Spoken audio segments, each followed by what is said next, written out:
Alright guys, in today's video I'm going to be showing you guys how to restore rusty or just otherwise junked up tools. So to start off, we have our tool. This is an $80 Corona pair of loppers. Really nice loppers that I picked up off my neighbors. They're just throwing them out for no other reason than they're just rusty and dull. So I'm going to show you guys, walk you guys completely through how to derust, clean, oil, and sharpen these. I'm gonna briefly cover how to sharpen these in this video, but I'll do a separate video that's more in depth on how to sharpen them. So starting off, all I've got here is I've got some steel wool, a stiff wire brush, sockets. You can have a socket set, ratchets. I'm just gonna circumvent that entirely with handy and adjustable wrench, and then just oil. This is just gear oil, nothing fancy. You can use W40, whatever you want. I've seen people use motor oil. I don't know how well that works, but you do you. So starting off, I'm going to take this completely apart. We've got these 4 bolts in the back that I'm going to just take off really quick. I'm really hoping that these just come off and they don't spin. Okay, I don't think the other side is spinning. Oh, thank goodness. I would have been so aggravated, because then I would have had to figure out how to grab those flat lugs on the other side. Okay, so remember, bolt, lock washer, lug. Oh, nice. They're keyed. That's interesting. I've never seen bolts like that. So keep all your stuff together. I like to put them together like this and set them off at the side. Now I want to keep an eye on if those are all the same size, because if they're not, then I need to, now it's gonna hinge. Excuse me, bottle of oil. I need to keep track of where the longer ones are and where the shorter ones are.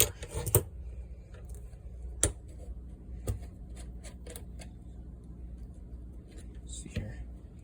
Okay, set that there. Hold on, let's see if these are the same size.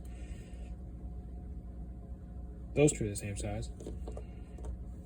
I'm expecting these to be a little shorter, which won't be too much of an issue.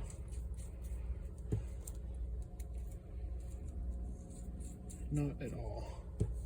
I think I'm only going to take one of these. No, I'll take both of them off.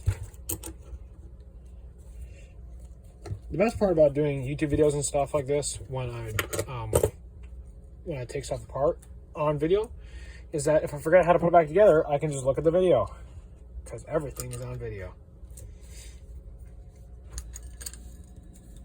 Okay. No, I think that's the same size too. Nice. Oh, no, maybe not. I'm going to set it aside regardless, because I would rather unnecessarily set them apart than spend an hour and a half trying to figure out how it goes back together. Okay. So that comes apart like that.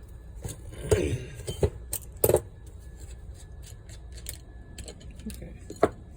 So, as you can see, we have our loppers completely disassembled. Wow, that took me way too many tries. Okay, so I'm just going to set that together, set it aside. I'm going to start with this stuff. So, this has a lot more surface rust, just stuff like this. That just wipes right off. Than it does actual rust that's more penetrated. None of it's bad. This is just a little more on there. We're going to have to use a wire brush for that. Most of this, I'm hoping, should just come off with the steel wool, like that.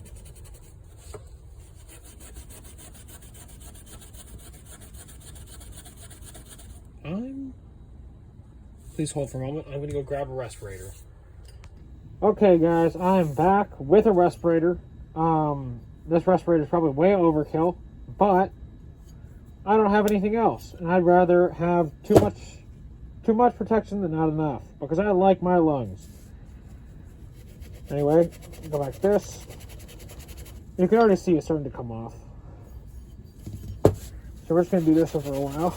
I'm bunching up my steel wool again. I have a habit of doing that.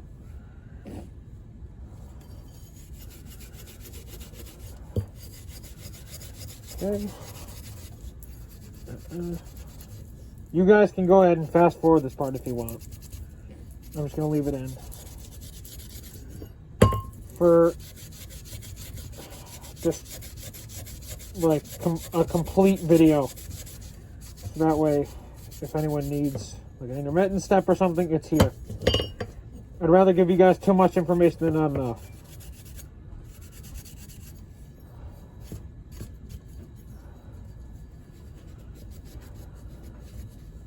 Any Team Fortress 2 players out there? I sound like Pyro right now. If I was to start mumbling, that's what it sound like. Okay. It's weird. These things are like somewhat magnetic. It's sticking to them. Okay, see now we've got most of the surface rust off. All that like orangey bit was gone. So now I'm just going to take my brush and I'm going to get a sacrificial piece of wood. Because this will tear up whatever you set it on, just because it's wire bristles. And I'm just going to brush until that is pretty much gone. Watch your fingers while you're doing this. They will tear you up. Especially the ones on a drill. Like if you're using a rotary ones, those ones are bad.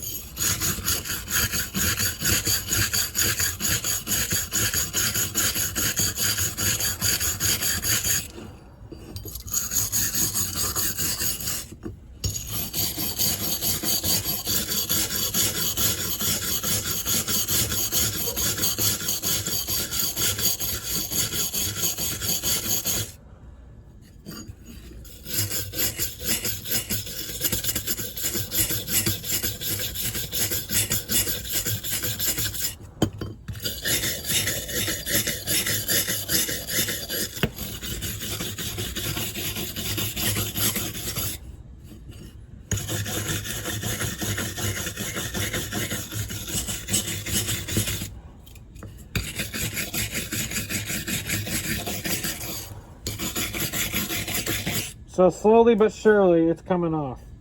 I'm going to go grab a rotary one, just so I can show you guys how to use that safely. So, bear with me here. Okay, so here we have our rotary wire brush. I may or may not have already done this with the wire brush, and then realized that I was not recording it. So, you'll have to forgive me for that. Hopefully this one's... It's the same principle, you know? So, you gotta figure it out. You're kind of smart. So, starting off. I don't know where this goes. Where it goes. Oh, there. We'll figure that out later. Starting off. So, you want to figure out which way your brush spins. This one's spinning this way because I have the drill set on Titan. Or right. Whatever the hell you want to call it.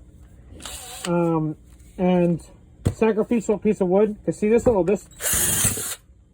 Actually, that brings you to our next point. This tears it up. And I don't want to do that to my mat. Despite having just done it to my mat. These like to kick, as you just saw, as it runs away across my mat. So have it rotating away from you. So if this grabs something and kicks, it's going to kick that way. Instead of into my hand. Which I figured out the hard way when, a couple months ago, I was wire brushing out a cylinder head. And it caught one of the valves, and it threw itself across my arm. I had a big brush burn like that. It did not feel good. So, we're going to take it, and see the spots where the rust has started to penetrate like this? We don't need it here. That's just, I can just steel wool that off. But like here and here, we're going to take it, and we're going to just put it on a lower speed, and gently move it back and forth like this. See, now it's going towards me, so it would kick like that. So I'm going to move it so it would kick like that.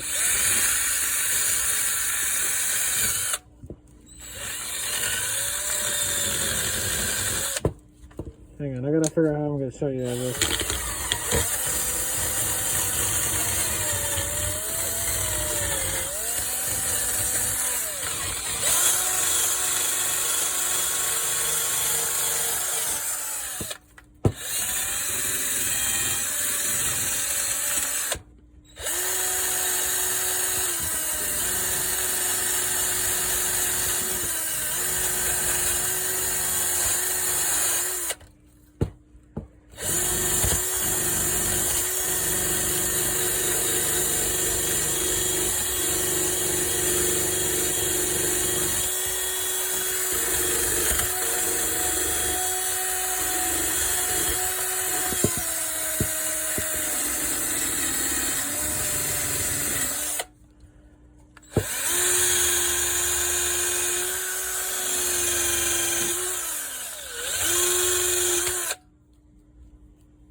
Okay, so I only did this small area here, but you can see where it is no longer rusty. Like if I go like this, it doesn't come off rust colored on my hands, whereas up here, I got that big rust colored streak.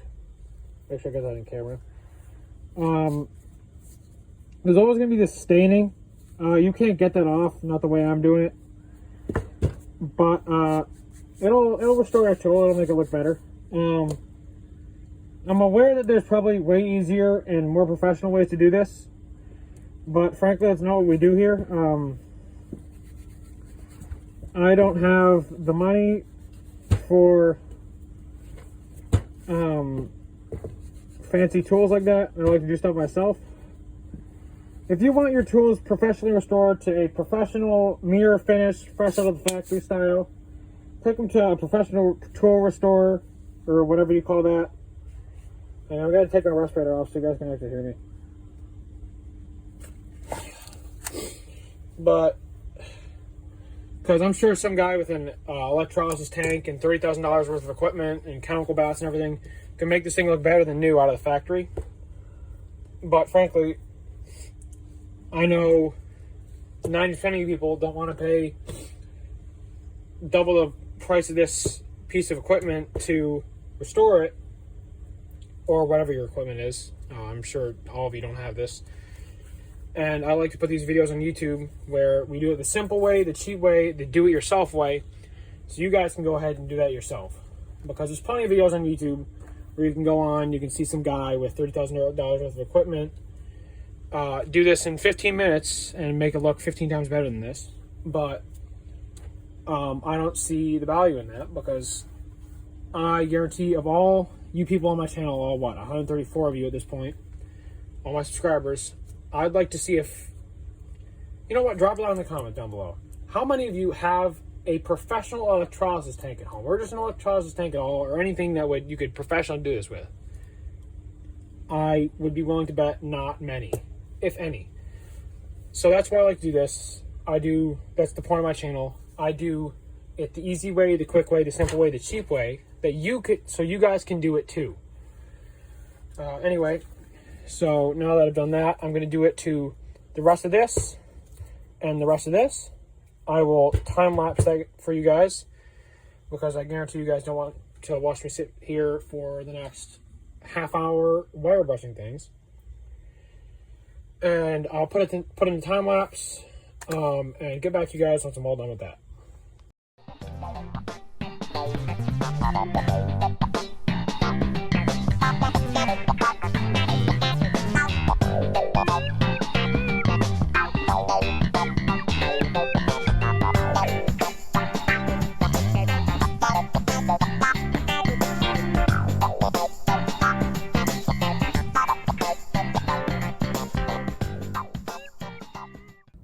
Alright guys, I got all that brushed up.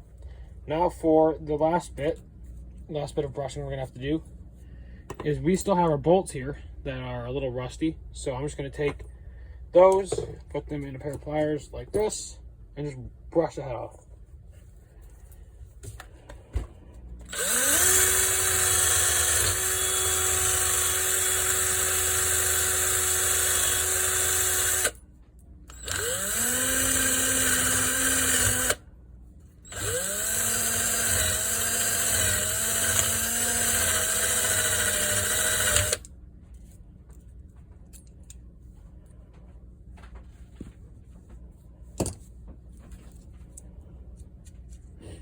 I found where that washer went to. Yay.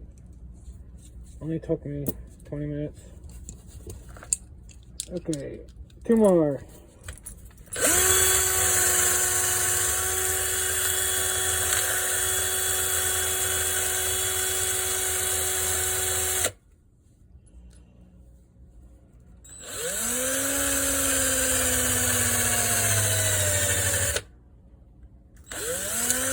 Well, that was kind of funny.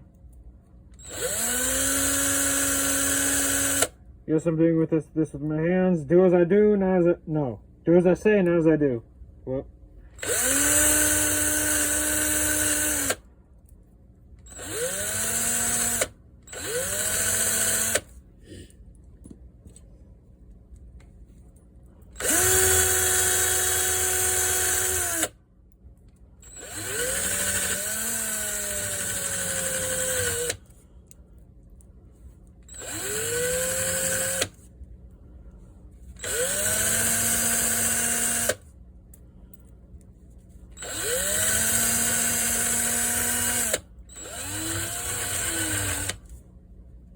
Okay, those are all brushed up. I'm going to, weird. I'm going to take a little shop brush here. Just, you know, little dustpan brush. I'm going to brush off these because not only is there the dust on them, for some reason these must be mildly magnetic or something like that. Because the, hang on, can you see that? The, like, bristles or the steel wool fibers are sticking to it. So I'm just going to brush that off. We can put our wood away. Set this aside. I'm going to brush up our table here. Oh, here we go. Whoop! Sorry, guys. I just uppercutted your camera rig there. Okay. Whoop. Okay.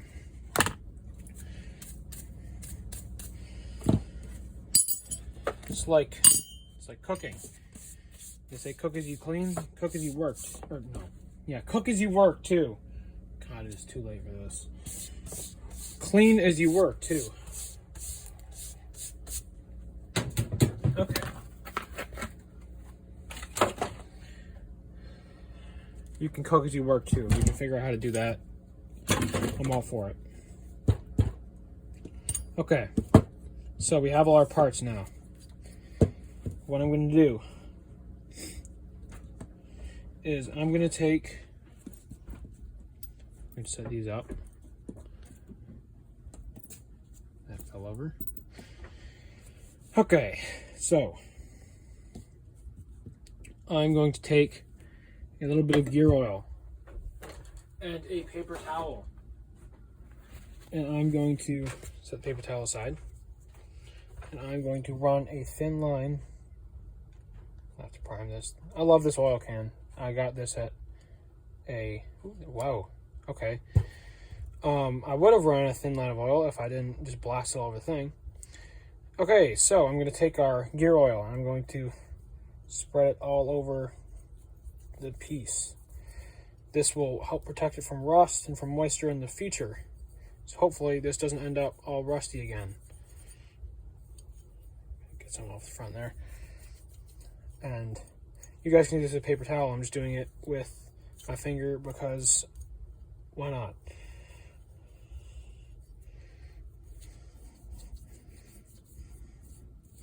Skin cancer is a myth, guys. Trust. Oily. So now, obviously I'm not going to leave it with a big layer of oil on there, or the United States military is going to come and repossess my loppers. So I'm just going to take this paper towel and gently wipe it off. Should probably do the same thing to my hand.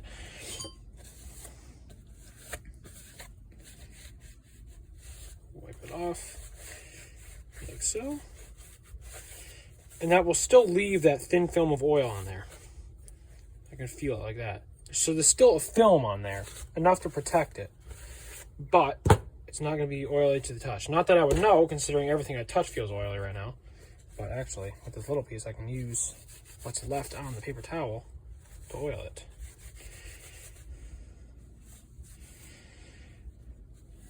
And the oil also takes a lot of the residual, like, rust dust from grinding and just rust in general off. So let's see, little dot this time, please. Nice. So oil is metal's friend. A little more.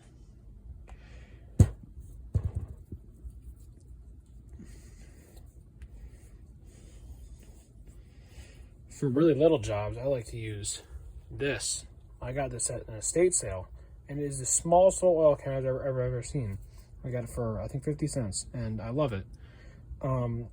It was actually for typewriters back in the day.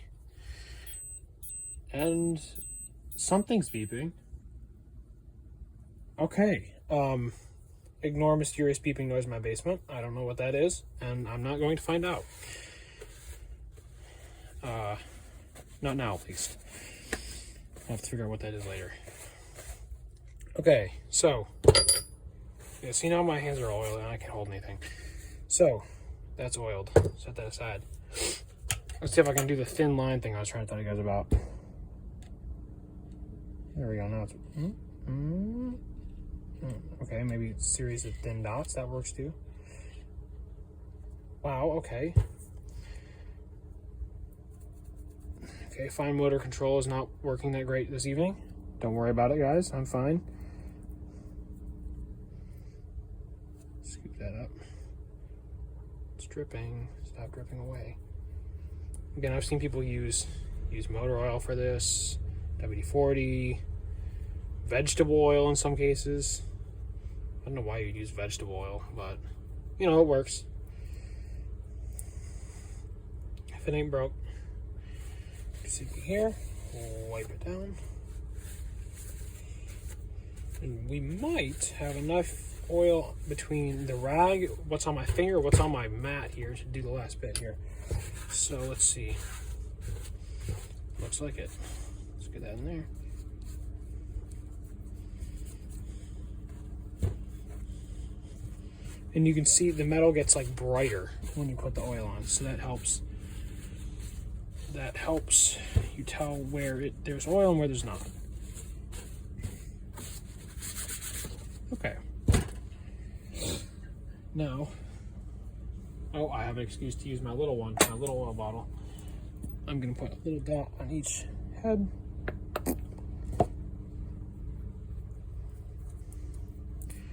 Get down there so those don't rust. No one likes rust. Especially up here. I live in the Rust Belt of America. So that means every single thing that comes into the garage is egregiously rusted and has to be either hammered or cut apart. I'm working on a snowblower right now that has two bolts that sheared off out of a wheel bearing. Well, not sheared off, rather rusted off. The head's rusted off. So that's very fun. And then, but they're behind the wheel. So the bolts are here, wheel bearings here, then the wheel's here. And I can't get the wheel off to get them out. So I had to take the whole thing apart to get them out. And now I can't get the new ones in because the wheel's still there. So I get to figure out how I'm going to get that wheel off. Anyone know how to get that off? Drop down in the comments, please. I'm begging you. I've tried penetrating oil. I've tried WD-40. The only thing left to try is heat, which might be interesting because I don't want to light the tire on fire. Okay, anyway, side tangent finished. I'm going to stick that back on like that. That's kind of dirty. Give the old thumb rub. Very professional way of cleaning. Okay, so I'm gonna set that aside. Now comes the sharpening of this. So you can sharpen this with a file, with an electric sharpener. I'm gonna use a file because I don't feel like using the electric sharpener because the electric sharpener is for knives and I'd have to take the guard off and that scares me. But see here, you can see the shiny spots. That's where it's not sharp. That's where there's chips, dents, where they tried to cut God knows what with it. So I'm going to, as I hit the camera again, trying to wet my nose, I'm going to go get a file and I'm going to go along the edge like that. I'm going to go grab a file and I will show you how to do that in a moment. All right, I'm back. I apologize I didn't have my tools together this time. Usually I do, but it is so late I forgot to do all that. So what you want to do is you want to follow the angle that's already cut into this. So I'm going to look at it like this, line up my file with that angle, and go like this. So if any of you have ever sharpened an axe or something like that, it's similar.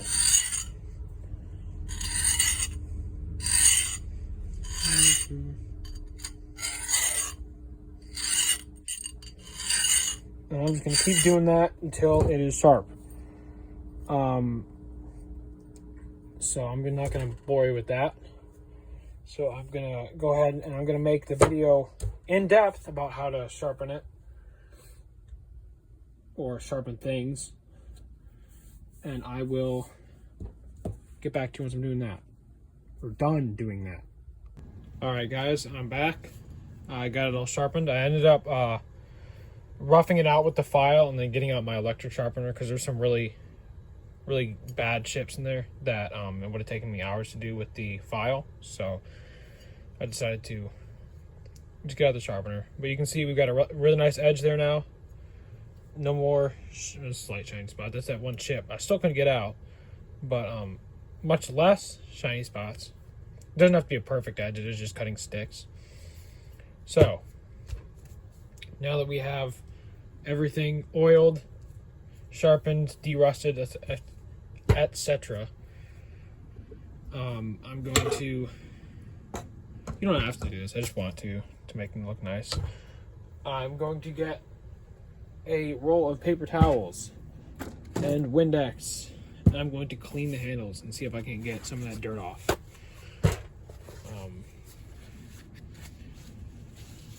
So it's just Windex water mix. Just go like that. Oh, it's coming off a little bit.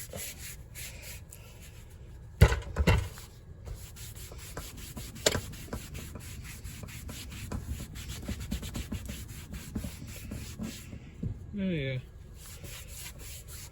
It's not gonna be perfect, but it'll be a little cleaner at least.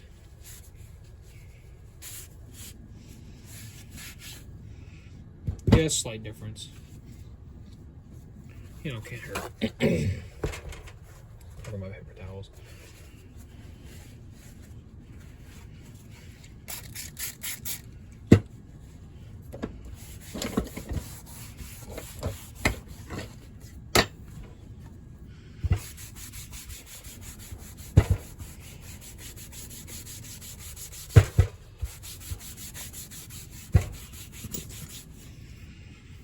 Do the metal bit here too. As I bludgeon everything with the end of the handles. Oh, one thing I almost forgot to do.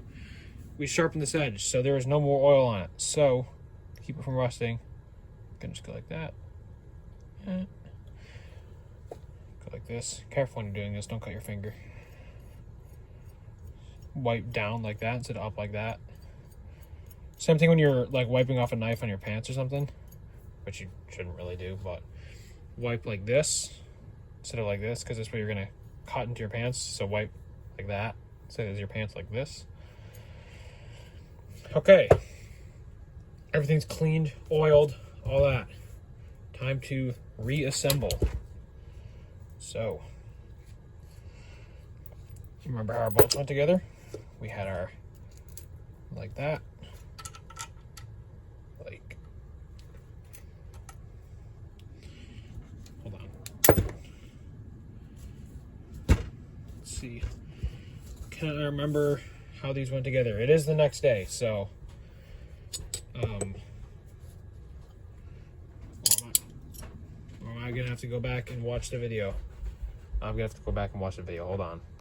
Okay, guys, I figured it out. So what was confusing me is this only catches the very end of the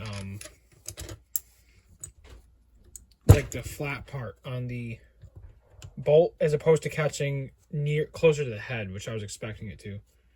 So that's counterintuitive. And this one's the odd one out. All these have a flat like disc washer under the head, except that one. So that's what was confusing me. But we figured it out. So I'm going to, actually I might put a little bit of oil into these before I go like that. Before I put them back together. So now, put that back on. These have that little plastic ring, so they are going to be less prone to loosening, which I like, and a lock washer, so double down. Make sure I didn't put it too tight. Loosen it a little bit. You gotta make sure you don't put them too tight where they won't hinge right. I I've always been prone to over torquing things. Now this one has a washer. This one goes like that. Clicks in.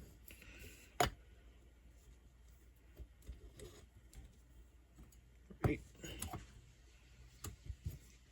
Lock washer bolt.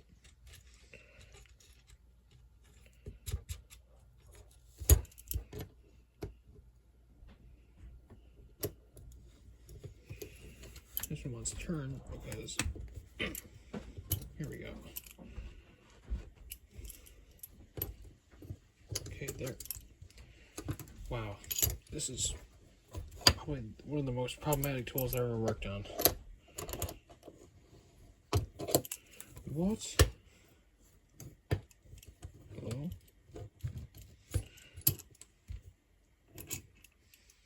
Okay, I might have to get a C-clamp. Hold that together. Because it's like springy, it wants to pull apart. Okay, so now I have to get a C-clamp to hold this together.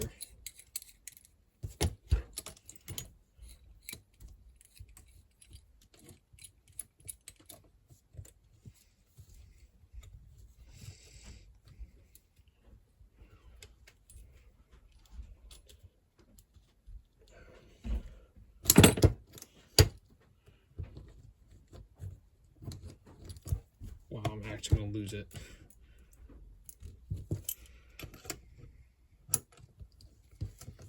Yeah, see, it's trying to catch it, but it's turning.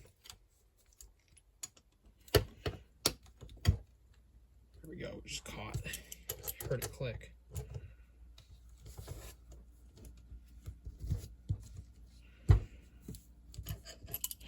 Wow. Okay.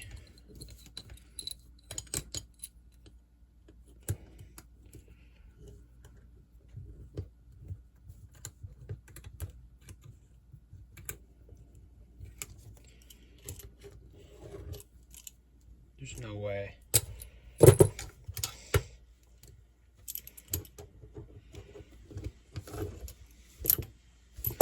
This is when I start to question my life purpose. What I've done in life to get myself in this situation. Because why wouldn't they give more space for that, like, slot to catch? Why? Wow, this is like, at least they didn't pin it together like a lot of the manufacturers do, where they just stick a rivet.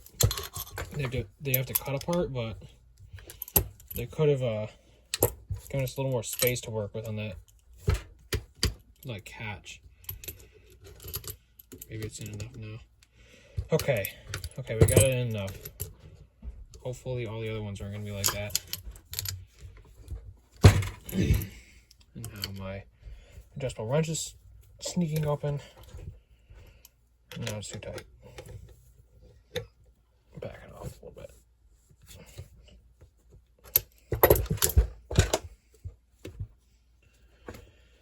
Okay, hopefully the other two aren't going to do that too.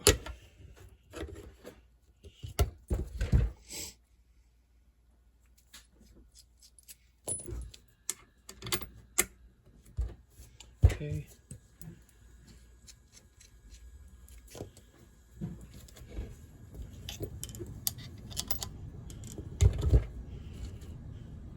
The seats on top.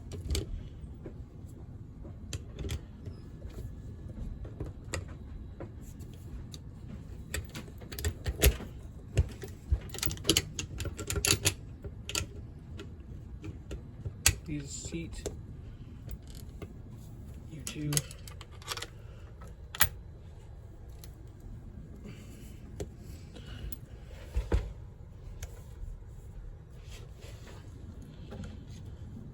I mean, at least they're not as bad as carriage bolts. I have terrible luck with carriage bolts. They always, like, a little square part that's supposed to, holy cow. A little square part that's supposed to, like, catch the piece of metal always strips out for me. Okay.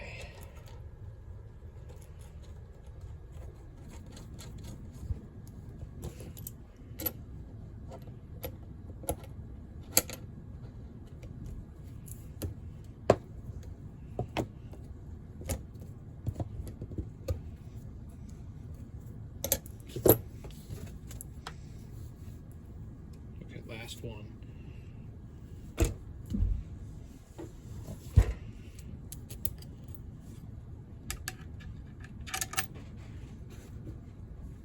I'm gonna knock over my shovel with the end of this thing.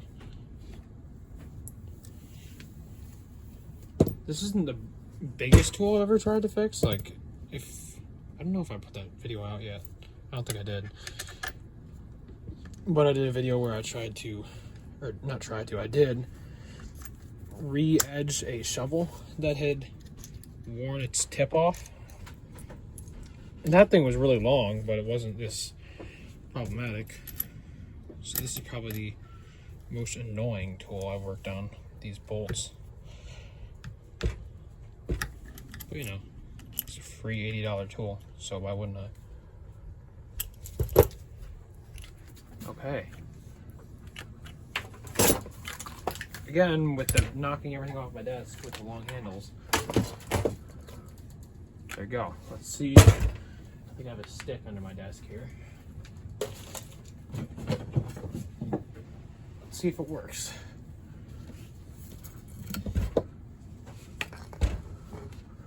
Before, it wouldn't cut anything. Nice.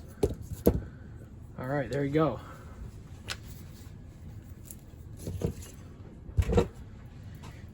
All right, hope you guys enjoyed the video. Like and subscribe. Questions, comments, concerns, requests for future videos, drop them down in the comments below. Have a great day.